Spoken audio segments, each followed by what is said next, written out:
नमस्कार दोस्तों, आप सभी लोगों का अपने इस चैनल में स्वागत करते हैं। दोस्तों, हम लोग केमिस्ट्री वाले विषय के बारे में पढ़ रहे हैं और हम लोगों का जो अध्याय चल रहा है वो आपका सेकेंड वाला चैप्टर चल रहा है और चैप्टर का नाम है बिलियन। यानी बिलियन वाले चैप्टर को हम लोग पढ़ रहे हैं। कुछ वीडियो आपको बिलियन से संबंधित कुछ बने हुए हैं, तो वह आप प्लेलिस्ट बना है सॉल्यूशन क्लास 12 का, वहां से जाके देख सकते हैं शुरू से। तो आइए वीडियो को शुरू करते हैं।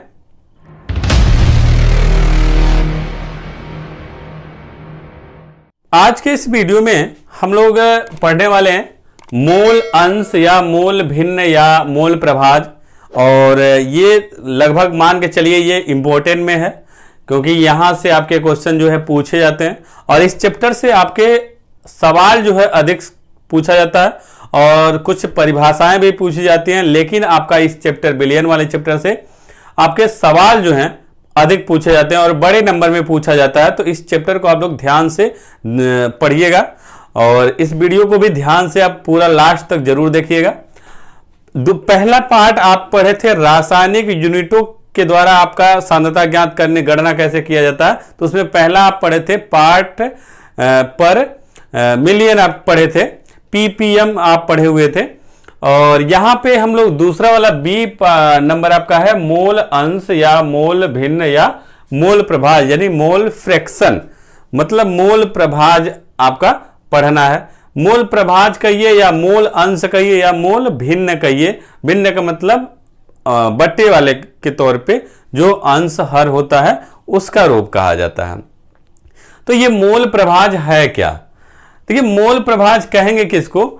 बिलियन के किसी घटक, यदि आपको पहले से ही पता है बिलियन के दो घटक होते हैं। पहला शुरू में ही आप पढ़े थे, पहले ही जब चैप्टर शुरू हुआ था तो वहीं पे बताया गया था बिलियन के दो घटक हैं, विलेय और विलायक। तो वही चीज कह रहा है, बिलियन के किसी घटक के मोलों की संख्या, यानी बिलियन के कोई भी घटक, मतलब चाहे विलेय हो चाहे विलायक, यानी दोनों के लिए अलग अलग मोल प्रभाज आपका निकाला जाएगा। तो विलेय के लिए अलग होगा, विलायक के लिए अलग। तो जो यदि विलेय है तो विलेय के मोलों की संख्या आपका हो जाएगा।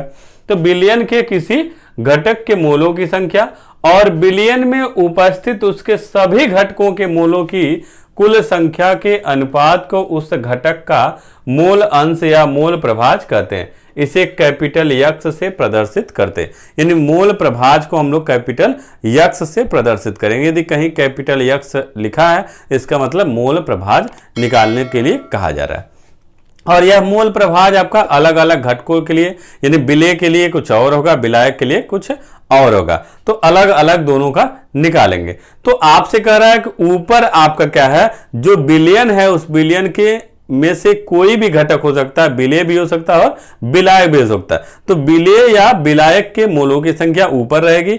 जिसका आपका मोल प्रभाज निकालना होगा उसके मोलों की संख्या ऊपर होगी। और नीचे बटे में क्या होगा, आपके जो बिलियन है उन बिलियन के जितने भी आपके घटक हैं उन सभी घटकों, यानी विलेय और विलायक दोनों मिलके दोनों के मोलों की संख्या का जो अनुपात होगा वही आपका अनुपात ही क्या होगा, उस घटक का मोल अंश या मोल प्रभाज कहा जाएगा, या मोल अंश भी कह सकते हैं उसको।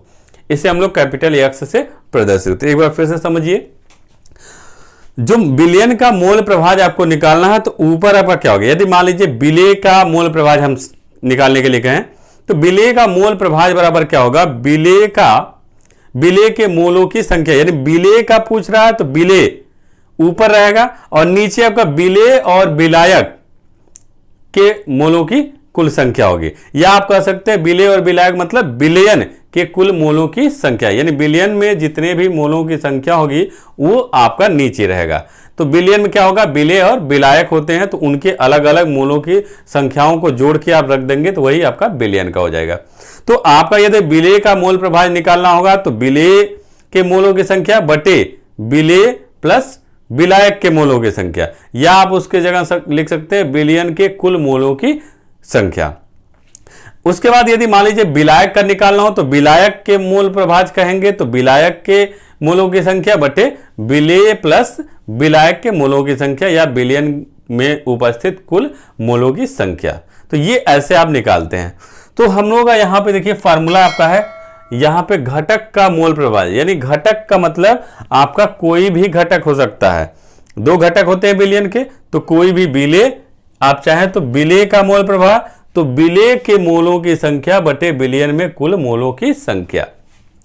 यदि आप घटक यहां लिख रहे हैं तो घटक का मोल प्रभाव बराबर घटक के मोलों की संख्या बटे विलयन में कुल मोलों की संख्या। तो घटक के जगह आपका क्या हो सकता है, मान लीजिए आपका विलेय हो सकता है। यदि विलेय लिखते हैं तो यहां पे आप क्या लिखेंगे, विलेय लिखेंगे, विलेय के मोलों की संख्या बटे विलयन में कुल मोलों की संख्या। और उसके बाद मान लीजिए आपका विलेय नहीं निकालना तो आपका विलायक हो सकता है। विलायक का मोल प्रभाव यदि आपका निकालना या विलायक का मोल अंश निकालना है तो आप क्या लिखेंगे, तब यहां पे घटक के जगह क्या हो जाएगा, आपका विलायक हो जाएगा। तो विलायक के मोलों की संख्या बटे विलयन में कुल मोलों की संख्या, यानी कि ये नीचे वाला पार्ट जो है सब में सेम रहेगा, चाहे विलेय हो चाहे विलायक हो। लेकिन यदि आपका जिसका मोल प्रभाव आपको निकालने के लिए कहेगा तो ऊपर उसके मोलों की संख्या आपको लिखना होगा। तो ये ध्यान दीजिएगा आप। तो घटक लिखिए, चाहे आप यहां पे अवयव भी मान लीजिए कह सकते हैं, अवयव का भी मतलब आपका होता है वही घटक सही है। तो आपका विलयन के किसी अवयव के मोलों की संख्या, घटक के जगह अवयव भी आप बोल सकते हैं, किसी अवयव के मोलों की संख्या, और विलयन में उपस्थित उसके सभी अवयवों के मोलों की कुल संख्या के अनुपात को उस अवयव का मोल प्रभाव या मोल अंश कहते हैं। इसे कैपिटल एक्स से प्रदर्शित करते हैं। तो अवयव का मोल अंश बराबर अवयव के मोलों की संख्या बटे विलयन में कुल मोलों की संख्या। तो ये आपका मोल प्रभाव हो गया। कुछ भी आप कहिए, चाहे अवयव कहिए चाहे घटक कहिए, दोनों बात आपका एक ही है। तो मोल प्रभाव क्या कहेंगे, दिमाग में सेट कर लीजिए कि मोल प्रभाव जिसका निकाला, विलयन के जिस घटक का आपको निकालना होगा उसके मोलों की संख्या बटे आपके जो विलयन है उन विलयन के सभी मोलों की संख्या, मतलब विलयन के कुल मोलों की संख्या के अनुपात को ही आप क्या कहेंगे, मोल प्रभाव कहेंगे। तो आपका एक बार फिर से सुन लेते हैं, विलयन के किसी घटक के मोलों की संख्या और विलयन में उपस्थित उसके सभी घटकों के मोलों की कुल संख्या के अनुपात को उस घटक का मोल अंश या मोल प्रभाव कहते हैं। इसे कैपिटल एक्स से प्रदर्शित करते हैं। और जो घटक है उसका मोल अंश यानी मोल प्रभाव निकालना होगा तो घटक के मोलों की संख्या बटे विलयन में कुल मोलों की संख्या। तो घटक के जगह विलेय और विलायक कुछ भी लिखा जा सकता है, जिसका आपसे पूछेगा उसका लिखेंगे आप। उसके बाद आगे है, यदि किसी द्विअंगी विलयन में विलेय के स्मॉल एन मोल और विलायक के कैपिटल एन मोल उपस्थित है। मतलब आपका कहा जा रहा है, मान लीजिए कि कोई द्विअंगी विलयन है, द्विअंगी मतलब जिसमें दो पदार्थ आपके मिलाए गए हैं। तो द्विअंगी विलयन है, आपको द्विअंगी इसके पहले शुरू में ही आपको बताया गया है। तो उसमें आपका जो विलेय है उसमें के मोलों की संख्या क्या है, स्मॉल एन हो, और विलायक के मोलों की संख्या कैपिटल एन, यानी कि आपका विलायक कैपिटल एन है और विलेय क्या है, स्मॉल एन है। वह ये चीज यदि आपके हैं तो आपके विलयन में क्या होंगे, विलयन में आपका यदि विलेय का निकालना होगा, जैसे एक्स विलेय कहे हैं, एक्स का मतलब आपका मोल प्रभाव है, तो विलेय के मोल प्रभाव आप लिख सकते हैं यहाँ, एक्स विलेय बराबर विलेय के मोलों की संख्या बटे विलेय प्लस विलायक के मोलों की संख्या। आप ऐसे लिखिए या आपकी मर्जी, आप लिख सकते हैं विलेय के मोलों की संख्या बटे ये दोनों के जगह का मतलब क्या है, विलयन, तो विलयन के मोलों की संख्या, विलयन के कुल मोलों की संख्या, ये ऐसे भी लिख सकते हैं आप। यहां पे आप इसके जगह विलेय ऐसे भी लिखेंगे, विलेय का मोल अंश, ऐसे भी आप लिख सकते हैं। और यदि मान ली विलायक का निकालना होगा तो यक्ष विलायक या विलायक का मूल अंश बराबर विलायक के मोलों की संख्या बटे विलेय प्लस विलायक के मोलों की संख्या, या आप इसके जगह इनके जगह लिख सकते हैं विलयन के मोलों की संख्या। और देखिए यहाँ पे विलेय को आप जहां विलेय कहे हैं उनके मोलों की संख्या को स्मॉल एन माना गया है और विलायक के लिए आपका कैपिटल एन, तो विलेय के लिए आपका स्मॉल एन बटे small N plus capital N. यहाँ विलायक के लिए कैपिटल एन है तो कैपिटल एन बटे small N plus capital N. तो इस तरह से आपका फार्मूला बन जाएगा, ये आपका फार्मूला बन जाएगा। यदि विलायक के लिए कहेगा तो ये, विलायक के लिए कहेगा, विलेय के लिए कहेगा ये, और विलायक के लिए कहेगा तो ये। यदि विलायक के लिए कहेगा तो कैपिटल एन ऊपर और विलेय के लिए कहेगा तो स्मॉल एन ऊपर आपका होगा, बाकी आपका small N plus capital N दोनों में होगा। अब यहाँ पे ये स्मॉल मोलों की संख्या कैसे निकाला जाता है, पदार्थ के मोलों की संख्या की यदि गणना करना है तो पदार्थ का भार बटे पदार्थ का अणुभार लिखा जाता है। यानी स्मॉल एन की ये वैल्यू निकालना है तो कैसे निकालेंगे, जो पदार्थ है उसका भार और उस पदार्थ का जो अणुभार होगा भाग दे देंगे तो स्मॉल एन की वैल्यू निकल जाएगी। तो यक्स बिले बराबर स्मॉल एन बटे small N plus capital N. तो इसके जगह आप लिख सकते हैं स्मॉल डब्ल्यू बटे स्मॉल एन, क्योंकि स्मॉल लेटर में है तो इसलिए स्मॉल डब्ल्यू बटे स्मॉल एम। स्मॉल डब्ल्यू का मतलब भार बटे या स्मॉल एम का मतलब अणुभार, और स्मॉल एम यानी जहां आपका स्मॉल एन है वहां स्मॉल लेटर में आपका स्मॉल डब्ल्यू बटे एम होगा, और जहां कैपिटल लेटर में एन होगा वहां कैपिटल डब्ल्यू बटे कैपिटल एम होगा। और यहां पे आप लिख सकते हैं, यहां लिख सकते हैं जहां स्मॉल एम व स्मॉल, आप पहले लिख दीजिए, जहां स्मॉल डब्ल्यू व स्मॉल एम क्या है आपका, ये आपका है बिले कि क्या है, ये बिले का भार, बिले का भार, और ये क्या है अणु, स्मॉल एम जो है अणु भार है।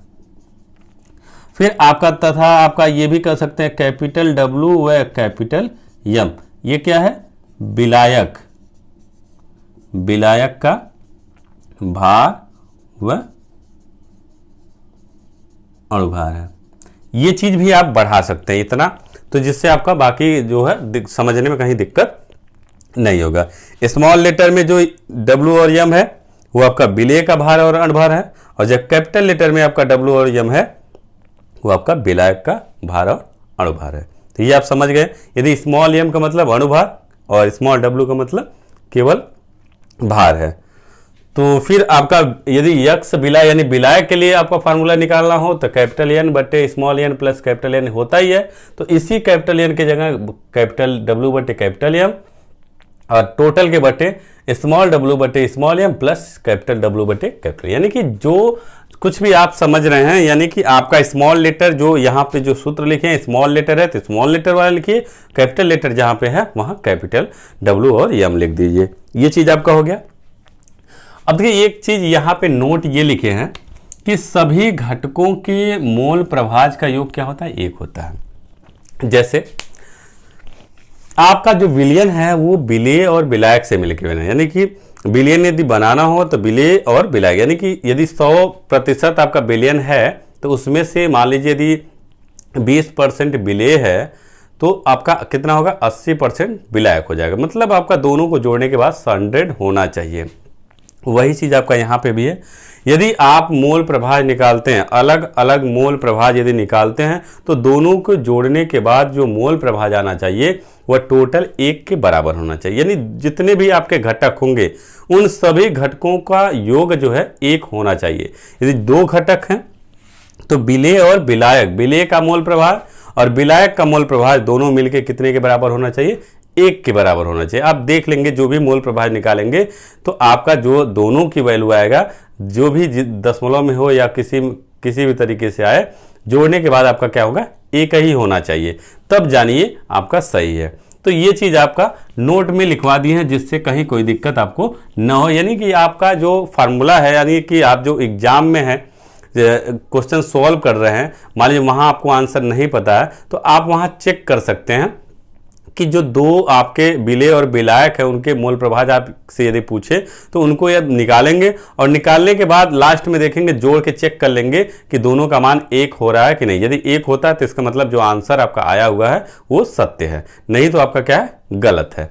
तो ये चेक करने का तरीका है। तो यहाँ से आपका चेक भी कर सकते हैं, और आपका यहाँ पे जो क्वेश्चन आपका आगे क्वेश्चन पूछा जाएगा वहां से भी क्वेश्चन का भी जवाब दे सकते हैं। अब देखिए इसी पे आधारित आपका क्वेश्चन है, इस पे आधारित हम आगे अगले वीडियो में चर्चा करेंगे क्वेश्चन, लेकिन इस पे आधारित यानी सभी घटकों के मोल प्रभाज का योग 1 होता है, इस पे आधारित क्वेश्चन को आज देख लेते हैं। देखिए यहाँ पे एक पहला नंबर क्वेश्चन है कि अभिक्रिया आपका 2SO2 sulphur dioxide plus O2 equal to आपका सल्फर ट्राइऑक्साइड की साम्यावस्था में SO3 तथा O2 के मोल अंश मतलब मोल प्रभाज क्रमशः 0.4 और 3 है। SO2 के मूल अंश की गणना कीजिए। मतलब आपका क्या है, ये जो ट्राई ऑक्साइड है और ये जो ऑक्साइड है, इनके मोल प्रभाज आपके दिए हुए हैं। तो ऑक्साइड डाई वाले का पूछ रहा है आपसे, तो आप क्या करेंगे, पहले नोट कर लीजिए क्या क्या दिया है। आपका ट्राई वाले का SO3 का मोल प्रभाज बराबर 0.4 दिया। देखिए SO3 तथा O2 के मोल अंश क्रमशः 0.4 और 0.3, यानी SO3 का मोल प्रभाज बराबर कितना, 0.3। तो मोल प्रभाज हम नहीं लिख के ऐसे शॉर्ट में लिख दिए हैं। और O2 का आपका मोल प्रभाज, तो XO2 इक्वल टू इतना दिया है। अब आपसे पूछ क्या रहा है, SO2 का पूछ रहा है, तो SO2 आपका इक्वल टू क्वेश्चन मार्क इसका पूछ रहा है।